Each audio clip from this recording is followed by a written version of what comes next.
অধীনস্থ কর্মচারীদের সাথে খবরদার খারাপ আচরণ করো না।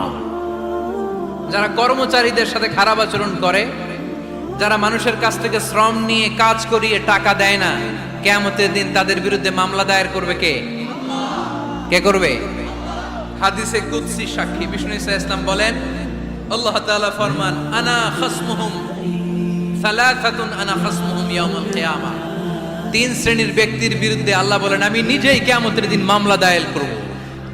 I will be against them in the day of judgment. Three categories of people, I will be against them in the day of judgment. তিন শ্রেণীর লোক কিয়ামতের দিন তারা ছাড় পাবে না।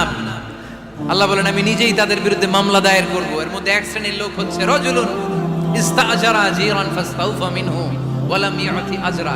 একজন শ্রমিক ভাড়া করে তার কাছ থেকে কাজ নিয়েছে, কিন্তু তার পারিশ্রমিক আদায় করে নাই। এরকম আছে না নাই? দাপট দেখায়। মেহনতি মানুষ, খেটে খাওয়া মানুষ, এদের দোয়া কবুল হয়ে যায়। আতুল আজিরা আজরাহু ক্বাবলা আন ইয়াজিফা আরাকুহু। খবরদার, বিশ্বনবী বললেন, শ্রমিকের ঘাম শুকিয়ে যাওয়ার আগে তাদের পারিশ্রমিক মিটিয়ে দাও। বিশ্বনবীর বিখ্যাত হাদিস, আতুল আজিরা আজরাহু ক্বাবলা আন ইয়াজিফা আরাকুহু। শ্রমিকের ঘাম মাটিতে লাগার আগে, শুকিয়ে যাওয়ার আগে তাদের পারিশ্রমিক মিটিয়ে দাও। কেননা তারা যদি বদদোয়া করে তোমার জীবনকে জাহান্নাম বানিয়ে দিবে কে?